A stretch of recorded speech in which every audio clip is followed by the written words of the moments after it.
Today, I get to preach on Proverbs 31. And it was put on the list that I asked you all to write on, and it was written several times in several different handwriting. So apparently you want my voice on this particular scripture. So today we read from Proverbs 31, verses 10 through 31.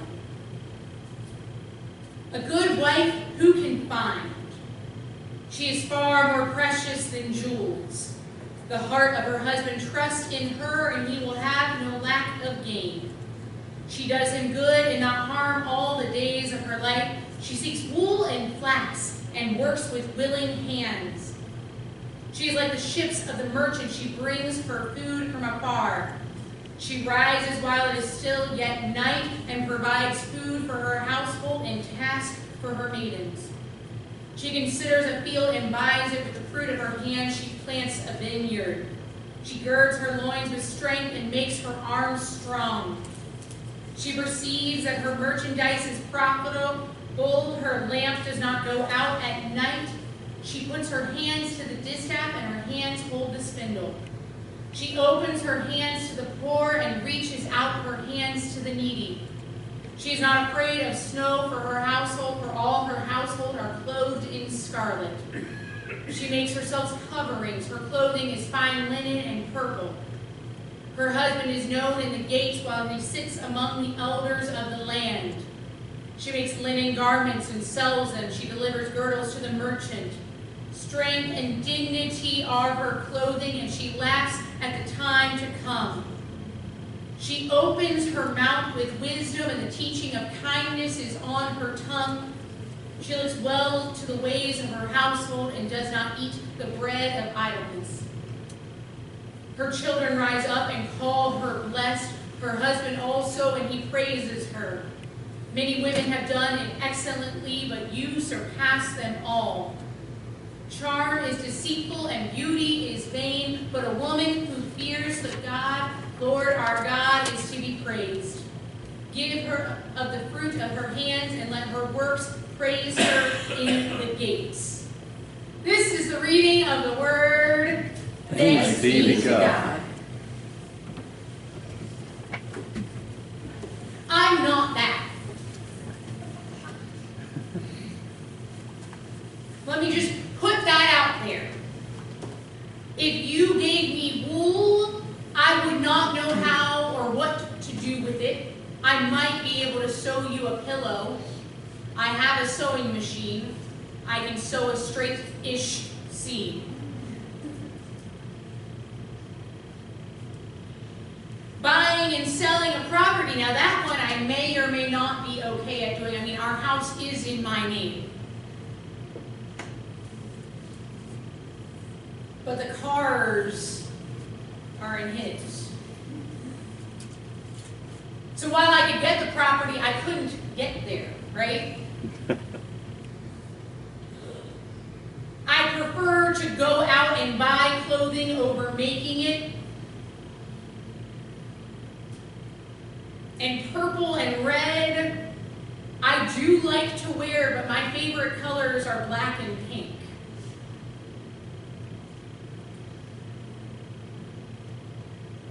This, my friends, is the epitome of apparently what women of faith are supposed to look like. I'm glad it doesn't give a description of height, hair color, size, and weight. Otherwise, we'd all be screwed. But it talks to us in this book of Proverbs. Now, to understand the book of Proverbs, they're kind of like the fortune cookies of the Bible, the epitome of wisdom, all rolled up into one. Some will often attribute this book to King Solomon, but the focus of it and how it comes about, many scholars will also say that it probably was most likely written during the time of the exile, after the time of King Solomon, after the kingdom are the words of wisdom that kept the Israelites going. And of course, Proverbs 31 comes to us from a mother to her son. It is known to be the advice to King Lemuel. And that word Lemuel is actually why some believe it's Solomon, because Lemuel is Hebrew and it means belonging to God. It means belonging to God's wisdom. And so they don't know if there was a specific king or if it was just a name, kind of a name and fondness given.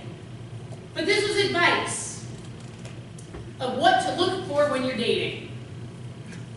Yay, right?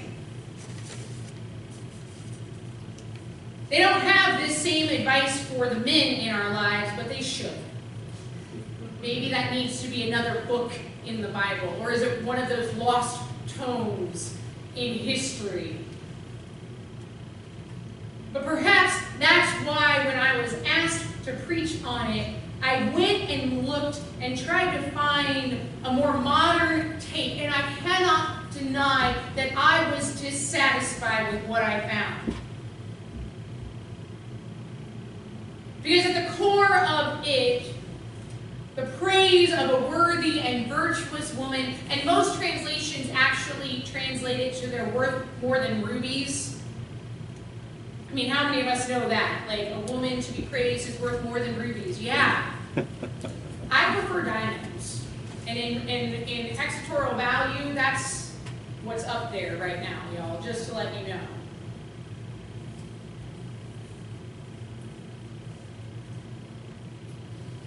All of the attributes, everything that is there that is described, speaks of a woman who stays home. As a woman who does not stay home, I struggle with this. And perhaps some others of you do as well.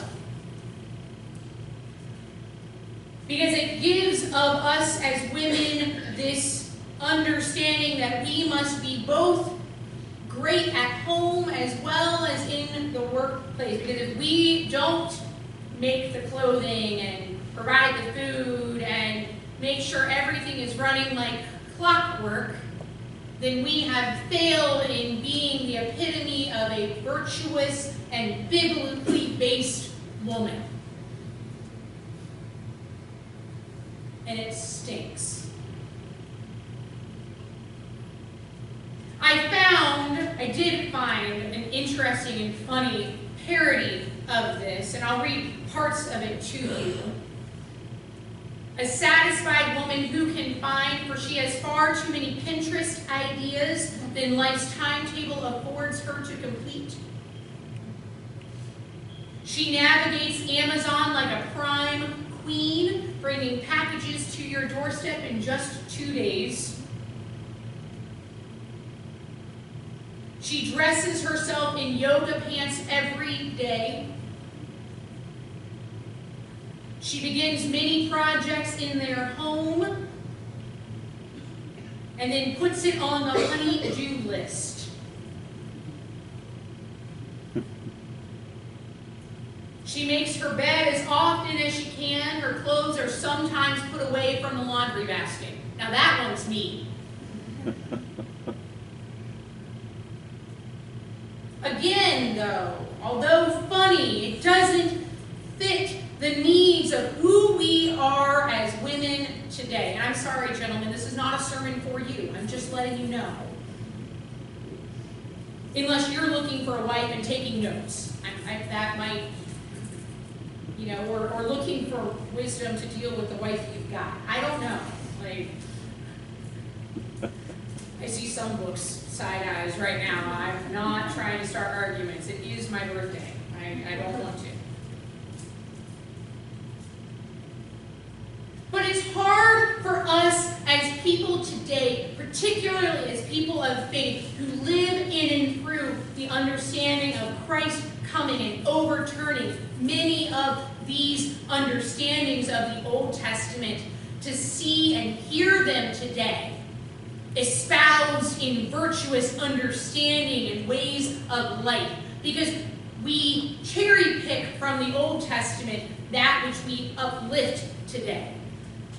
We go, oh, you should be a Proverbs 31 woman. Well, guess what? I'm not.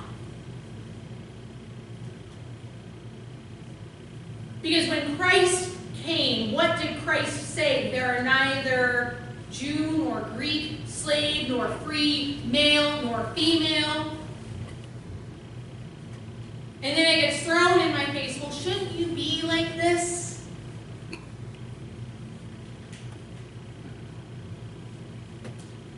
And in some ways, the truth is yes.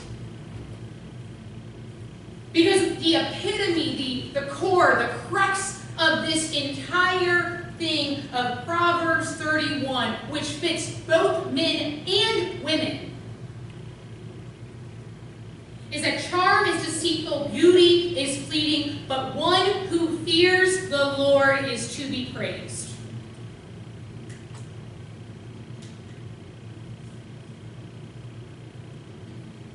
One who fears the Lord is to be praised. That is one of the last lines that we read in the entirety of this book. And when you go through all of the book of Proverbs, in and through, the entire theme is the worth of wisdom. Understanding the wisdom of following God and fearing God. And fearing God not in the way that we understand fear, as in like Friday the 13th, scary movie fear. But holding God in reverence and awe, as in A-W-E, awesome God.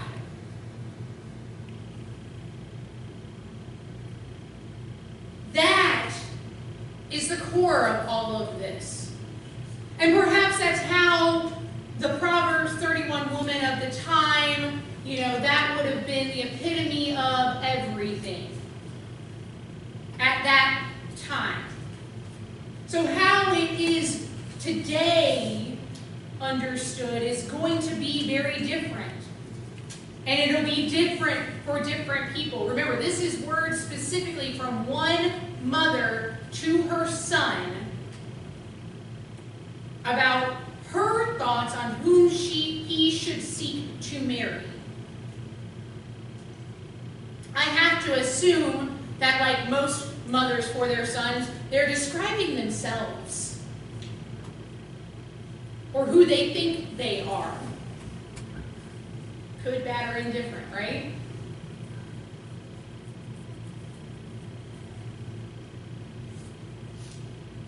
As people of faith today,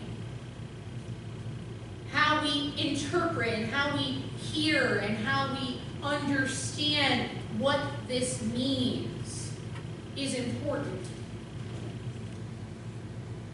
Because some parts of it still stand true and strong. I would hope that a good spouse who can find they are more precious than the jewels that you find in the earth. Wouldn't that be something you would hope you would find in your spouse? That the heart of your husband or your wife trusting in one another. That you do one another good and not harm. Perhaps it's not seeking wool, unless you're getting those wool dryer balls, because let me tell you, those are a life changer. Or maybe it's flax seeds to sprinkle on your salad. But a willingness to work.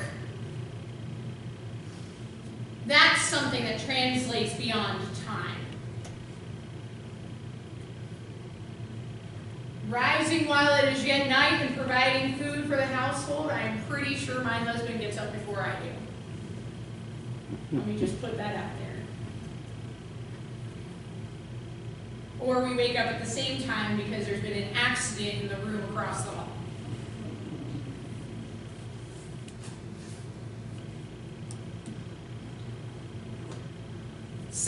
though, is about the perception of that person. How they perceive themselves, not just how others perceive them. Strength and dignity are their clothing, and they laugh at the time to come. Isn't that how we all want to be perceived as? No matter what life throws at us, we see it with joy and laughter. Perhaps it's a nervous giggle. But it's a time and an understanding that what we face, we've got because we are with God. Because that's throughout each and every point of this. That you can face things with strength and dignity and laugh at the time to come because you know who's there with you. That when you open your mouth, wisdom comes out. The teaching of kindness is on your tongue.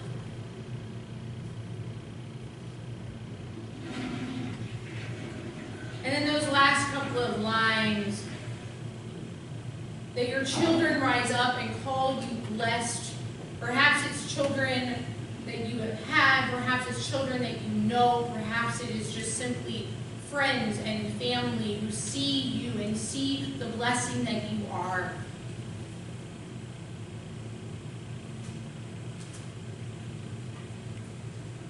My hope and my prayer is that as women today, sorry guys, you're not your day. We can read this and read it with a bit of a tongue-in-cheek grain, take it with a grain of salt. That no, we're not going to be buying a field and planting it today. Or if you are, if that's your thing, go for it. That we're not necessarily the one who is the primary cook in our household. Not all of us sell merchandise. I don't even know what a distaff and spindle are. I had to look those things up, okay? They deal with weaving and the creation of thread, for those that do not know. But I admit, I had to look it up.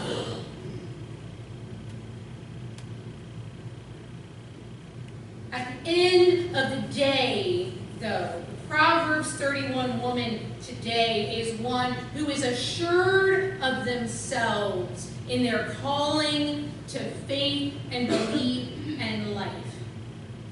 It doesn't mean that you have to do all of these things to be perfect, but that your core, your center is faith and trusting in God.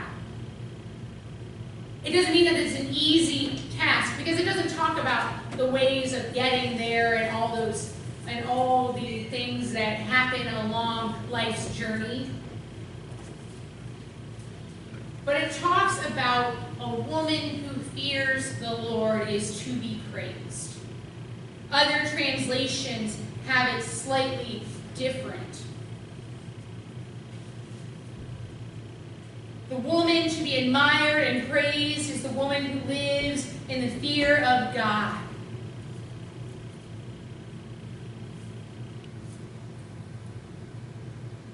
Charm is deceptive and beauty is fleeting, but a woman who fears the Lord is to be praised.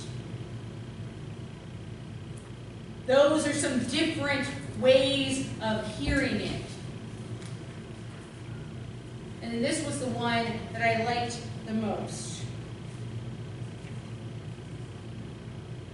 In our society, perfection is praised, and it seems as if beauty is all that matters, but a woman who knows she is deeply loved by God will find eternal rest.